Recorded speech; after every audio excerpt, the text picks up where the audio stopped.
Hi, I'm FIDE Master Livy Cherbolenko, and in this series I explore the typical mistakes of people rated anywhere between 8,000 and 2,000.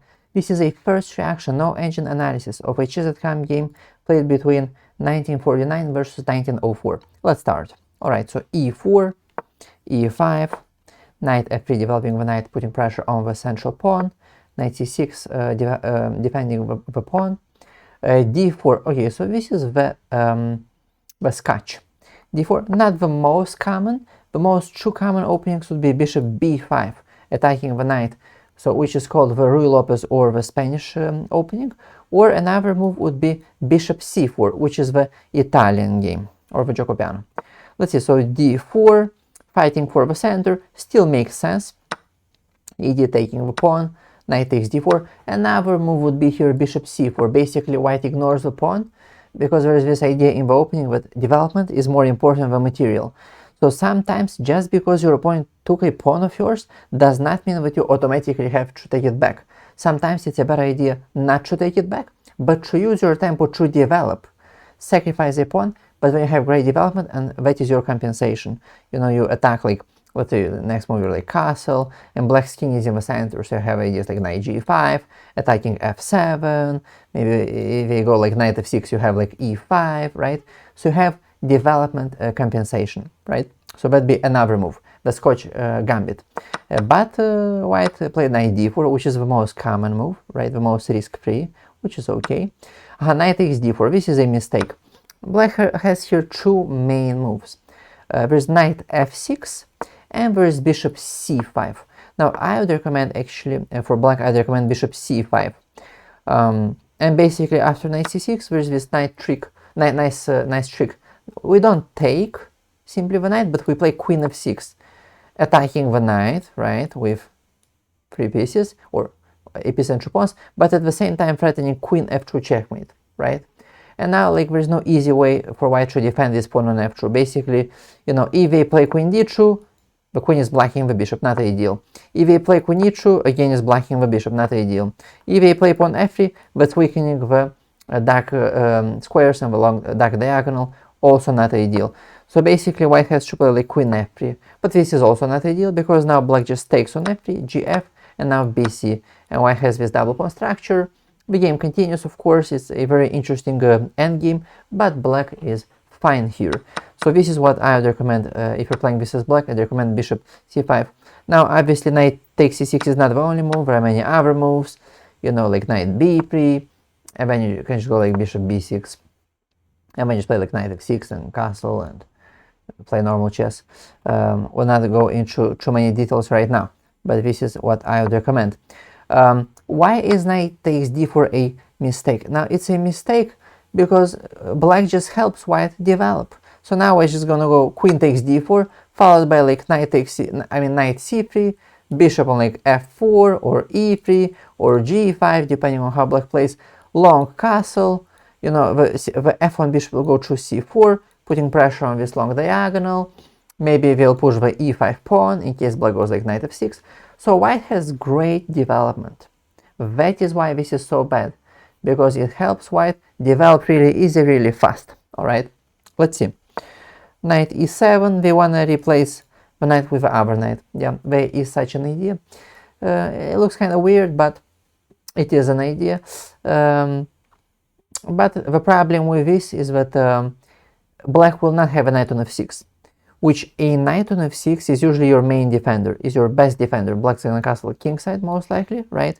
You need a knight on f6 to guard h7 especially. Yeah, the knight guards the king in general, but especially h7. And so if you have a knight on c6, who's gonna guard the king, right? Who's gonna guard the king? So that's why it's not ideal. Plus, you know, if they put the knight on c6, that means they won't put the pawn on c6. So if they put the knight on c6 and they cannot put a pawn on c6, that means the d5 square would be weak. So when eventually black puts the knight on d5, white will have this maneuver, knight c3, knight d5, right? And with a dominating knight. So yeah, white has an advantage here for sure. Let's see. Bishop e3, white played. Yeah, I guess that's okay. I don't know if it's the best. I think knight c3 is like the most natural, right? Knight c3 and knight c6, and now We can move a queen, I don't know, even like back, although maybe back not ideal actually, if we want to castle queen side. Even like a4 is interesting, I guess, right? Potentially pinning the knight if we go like d6, queen a4, and then like bishop e3, let's say, and then long castle. That'd be one interesting way, right? And then from a4 it can go to b3 if it ever gets attacked, you know, putting pressure on this long diagonal, b3 f7 diagonal. So a4 I think is fine. Maybe d3, maybe, although it's blocking the bishop, not ideal. But on the other hand, it can go through g3, right, once this bishop move, and put uncomfortable pressure on the pawn, you know. And then like provoke some weaknesses, right, after queen g3. So if they play like g6, that would weaken like the dark squares, and if they just castle short, we'll have like bishop h6, right, with attack. So queen d3 is also interesting. Queen e3, I guess it would be similar, yeah. Yeah, so something like this. But yeah, knight c3 I think would be natural. Bishop g5 would also be interesting, pinning the knight, yeah. And now if knight c6, I mean, we just move a queen to like d2 or e3, right, supporting the bishop, putting pressure on the queen. And then again, just knight c3, long castle. Also seems quite interesting, right? So yeah. And also, by the way, I think bishop c4 also quite good, right? Because this diagonal is very weak for black. So I think it makes a lot of sense to put the bishop like this and put huge pressure on f7. Yeah. In all these variations, I think white has an advantage. But let's see, bishop e3. Okay. Queen d2. Now, yes, that was white's point, yeah, to put the bishop on e3, so that then we can put the queen on this natural d2 square behind the bishop on e3. Yeah, makes sense for sure. All right, bishop e7. Bishop e7 looks kind of passive. Why not go bishop b4? Now, what would be the point? Well, the point would be if white plays c3, looks like, oh, bishop b4 is a waste of time. Why play bishop b4 if white can play c3? Well, not necessarily. Now, at the very least, black can just go back to e7. And now what black achieved is now white has a pawn on c3, and so they cannot play knight to c3. That's what black achieved, right? They cannot play knight to c3. And so we'd have to like waste time, move a queen, you know, somewhere to like c2 or something, then move a knight to d2, you know, which is not the most optimal square. That's one. Number two, if white ever want to castle queenside, now we'll have this c3 pawn hook, which means that black would be able to play like rook b8, b5, b4, and use this pawn chop on files. So if you have opposite castling, usually you don't want to move your king pawn. Say you want to keep them like this, because if you push any pawn, that makes it easier for your opponent to open up files. All right. So, or black would even play like bishop a5 here, pretty interesting. And like bishop b6, you know, trade with bishops. And if white takes, black could just play ab, open up the rook. I think also makes sense. So I think bishop, so basically the lesson here is if you have a choice between a more passive move, right, moving your piece, your minor piece, to a more passive square and a more active square, always choose the more active square. And then you can always go back to the more passive square, right? Yeah, so bishop e7 I think is inaccurate. All right, knight c3. See, already now white can play. So for example, here, if white played knight c3, the knight would be pinned. And this bishop is great here, right? Great bishop. Here, this is ideal if white can put the knight on d5. So would be a great dominating knight on d5 versus a poor bishop on e7. And so if now black goes bishop b4, well, they just waste a tempo. So it makes no sense. Yeah. Okay, castles. Castle long. Yeah, I mean, makes sense. Or white could have just played knight d5. Now, I know it's moving the same piece twice, but on the other hand, it's preventing bishop b4, right? And centralizing the knight, putting pressure here as well. Looks pretty good. Maybe knight d5, I think, was stronger, yeah. Preventing bishop b4, I think, is quite key, especially if you're going to castle queenside, especially, right? Because then, like, you don't want to play, like, when it's harder to get rid of this bishop, because you cannot afford to, like, play a3, b4 and stuff, because your king is over queenside, so it's going to be exposed. Versus with a king, if you maybe still castle kingside, it's more okay to, like, maybe it's not as dangerous as bishop b4 stuff, because you can play, like, a3, bishop a5, b4. You can afford that. So that's why sometimes you gotta break rules. They say like, oh, don't move the same piece twice, which most of the time is true. But one like thing about like mastering, right? Chess is knowing when to break the rules. I think this is one such case. Moving the same piece twice, but it's prophylactical. It's improving the knight, putting pressure. Next, we can castle long. We can activate this bishop perhaps to like c4. Maybe push the f4 pawn to control even more space, right? Or right, and then like e5 or f5 or maybe the g and h pawns, maybe depending on the situation. Yeah, I think this looks very good for white. Definitely advantage for white. Yeah. So long castle might be a little bit maybe inaccurate due to bishop b4. Oh, d6. This is crazy. Do you see? The same goes for black. Like, yes, bishop b4 would waste a tempo, so of course, like, why would he play bishop b7 if he could play bishop b4 immediately? But sometimes again, you gotta like move the same piece twice, break the rules, but if it makes sense, it makes sense. So bishop b4, pin the knight. Yeah, it takes like 2 tempi, but it still pins the knight. Yeah, I think black should have played bishop b4, and now it's not as easy to get rid of his bishop. Let's say a3, well, then bishop a5, pinning the knight, right? And now b4 is of course very dangerous. Black and I will just play bishop b6, and now his king is exposed, a5 will follow, the king is weak, or they might potentially maybe like sacrifice, and again the king is weak, right? Although I think the easiest would be just like bishop b6 and like a5. King is very weak. And if we don't play a3, well, how do we get rid of a pin? White would have to play something like queen e1 or something, I don't know, and then like bishop d2, some very like weird scheme, which never ends well. And black already would be fine here, you know. Then we can close the chain with d6, bishop e6, attacking here, maybe pushing the a pawn and stuff, you know. So I think bishop b4 was a must. But let's see, d6 I think is a clear mistake, big strategical mistake. Okay, f3. Why would you play f3?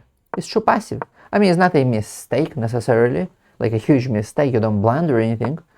Like, you fortify, you know, the e4 pawns is not like so bad. But it's not the most aggressive. Like, what's the point? e4 is already guarded. g4, there's no need to guard because there's no knight on f6 to guard g4. Is too passive. I mean, maybe white's plan was to play g4,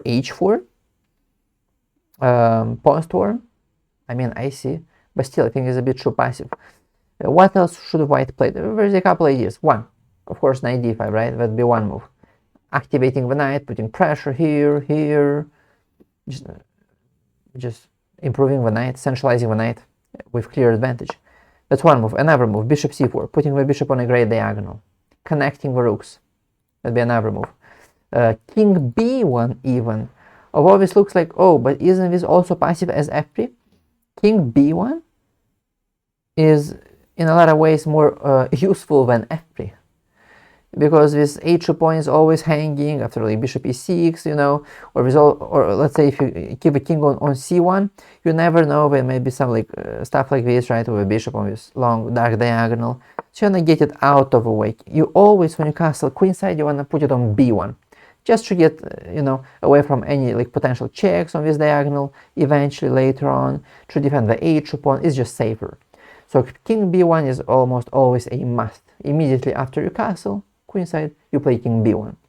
Another idea, you can put the pawn not on f3, which is like rather passive, but on f4, gaining more space. On f4, right? And then potentially maybe play e5 or f5, right? Advancing your pawns, you know, something like this. But yeah, f3 is not like a mistake, but I think it's a little bit passive. f5, black tries to counterplay. I mean, black sees, but white plays a bit passively, and he thinks, okay, let me just play more actively myself. But the risk is that they move from their own king. See, that's usually not the best idea. Usually, if you have opposite castling, you want to attack the king, right? So a more typical move would be like, let's say, bishop e6, and then white would go for g4, h4, maybe like king b1, and black would go for like a6, b5, like b4, pushing the pawns on the queen side, pawn storm on the queen side, something like this, right? So I think this is what black should have done. But yeah, f5 is such an idea, yeah, but it's a bit riskier because it opens up their own king. Let's see, bishop c4 check, profiting from the newly weakened line diagonal. Bishop c4 check. All right, king h8, ef, bishop f5. Now, I'm not sure about ef. Why help black develop the bishop? Why not let black take the pawn and help us develop our knight? So here, for example, that I see that the king is on h8 on the same file as my rook, the first thing that I think about is h4, because I just see the king on the same file as my rook. So immediately I think about h4, potentially somehow opening up the h file. You know, and when they take, then they help me activate. Not I help them activate the bishop. They help me activate my knight. Just knight takes e4. And I already have multiple ideas. Ideas like h5, h6, opening up a king. Ideas like knight g5, right? And then threatening knight f7, knight e6 stuff, you know. Right? Multiple ideas. And even if they go h6, I can still play knight g5. That's the whole point. Typical idea, typical sacrifice. Again, threatening multiple ideas, threatening knight f7, knight e6, queen d3 threatening, by the way, with the idea of queen h7, multiple ideas. But the point is that if hg, we have hg. Checkmate. That's the whole point of h4. It supports these tactics a lot of times. Or sometimes we'd go like h5, right? The pawn would be on h5, and then we'd go like knight g6 check. So imagine, let's say something like, okay, actually, no, just imagine. h5 and then like knight g6. Takes and then like takes. Checkmate. Okay. So I think h4 automatically. White should have played after king h8. But although, yeah, no, I think h4 is the best. But okay, ef, again, not necessarily like a mistake. Also okay. King b1. Yeah, now we play king b1. Okay. I think think g4 potential, or even h4 immediately, or like g4 would have been interesting, right? Attacking the bishop, and if bishop g6, maybe like just h4, just going for it. Is like usually dangerous for black to even take on h4. It's too risky. Maybe white can just play like g5, cut the bishop off, right, from a queen, and this looks quite dangerous, yeah. Yeah, bishop g3, maybe like even like f4, cutting the bishop, like this. Oops, like rook g1, or there's like rook h3 here. There's also this like bishop, because this bishop is guarding h7. So there's this like bishop d3, right? Threatening to take on g6, and if we take, queen takes, attacking h7. It's very dangerous for black, I think. And the same goes for like rook f3, h5, and probably with some very interesting initiative. Interesting compensation. Yeah, we're down a pawn, but we just push these pawns very aggressively, and so I think it's worth it, probably. Or maybe like h4 and then g4, you know. Also would have been interesting. And again, it's always kind of risky for black to take on h4. But yeah. Anyway, let's see. King b1. I said about king b1, but it also depends on the concrete situation. Now maybe it was not the time. I know I said play king b1, but that should have been played earlier, not right now. Not when the position is already open. We play king b1 when the position is still closed, when we prepare for the battle, not when it's already there. When the battle is already there, the position is open, then we play aggressively. But king b1 should be played in the preparation, not in the fight stage, okay? So it's a little bit mistimed, yeah. Let's see, knight b4, attacking the c2 pawn, rook c1. Now that's weird. Why would you play rook c1? It's kind of weird. Why not just play bishop b3? More natural. Not moving the rook all the way here. It's kind of weird.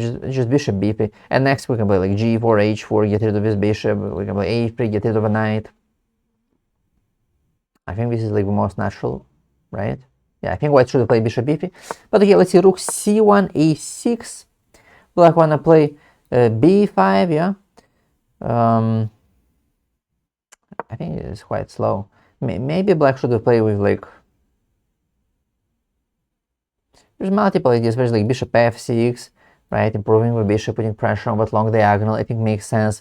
Another move would be c6. Now black has both b5, but also d5. I think this makes way more sense than a6, b5. So I think a6, b5, yeah, it's too slow. Too slow. Okay, knight d5. Not a good idea. If you wanna play for a win, don't trade too much. You don't simplify too much. It's like difficult to win. You need to have attacking resources. You need to have pieces, minor pieces. So if you wanna play knight d5, like don't just immediately play knight d5. Play like a3, let's say, and when they go back, now play knight d5 because you have a great knight, brilliant knight. You don't wanna trade it. You don't wanna simplify it. And if they play like b5, just like move a bishop back. I don't know, like here. Or trade, maybe not trade it, or like bishop a2 or whatever, but you have a knight on d5, and then you can play g4, h4, h5, g5 stuff, right? Don't just like simplify. Like if you just trade all the minor pieces, you're gonna win. Where's your attack? So knight d5 is a very bad move. Again, white should have just played like a3 simply, right? Or if not a3, g4 simply. Let's say bishop g6, h4. That's how you play for a win. And if you play b5, so why just go here, you know, that's fine. Or just move it to e2, let's say, also fine. And then you're gonna play a3, and then you're gonna play h5, you know. The knight's gonna move back to, to c6, then you're gonna play knight d5. Stuff like this. Yeah, knight d5 is a mistake. Okay, takes. Now, yeah, allowing black to play c6 with tempo. Okay, now bishop e4. Allowing black to take to create ourselves a weak, isolated pawn. Yeah, not good. Bishop f6. Now black will have a great bishop. We'll put here on e5, great centralized bishop, weak e4 pawn, and no more attack on the king. We don't have enough resources to attack the king. We need like one more bishop or a knight or something. So now white has no advantage. Let's see.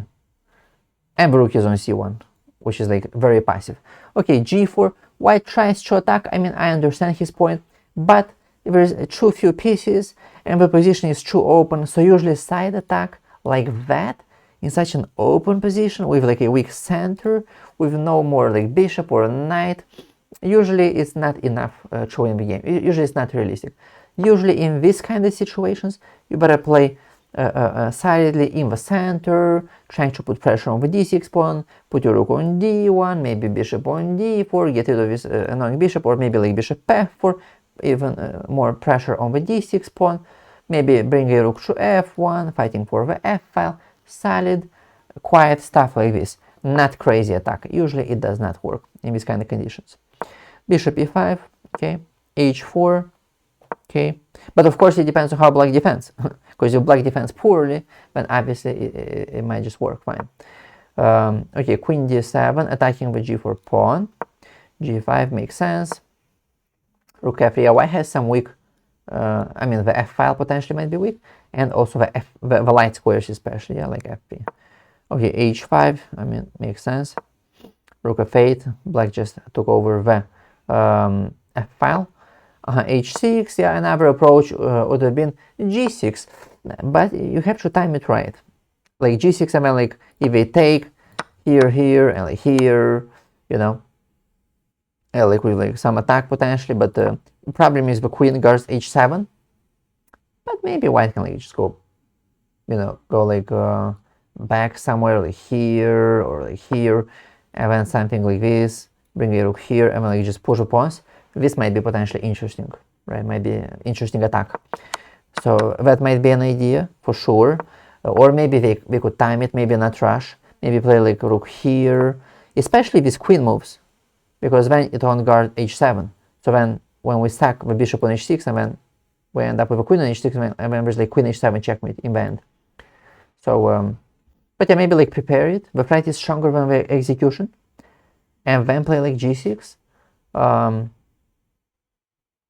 And again, let's say we go here, and maybe like now sacrifice.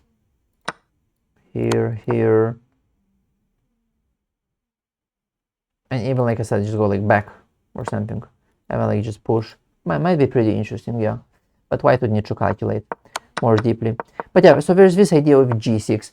h6 also has a point in that the dark squares potentially might be weak. So this is a potential checkmating square.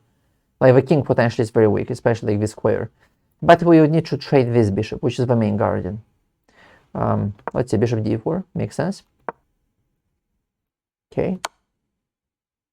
Takes, yeah, not sure about that. Usually we want them to take, and so that we take over the diagonal, not help black take over the diagonal. Because the whole point of this structure is we want to control this diagonal, we want to end up with a checkmate here, okay? But alright, let's see, rook d1, putting pressure on the d6 pawn, rook d8, rook f1, makes sense.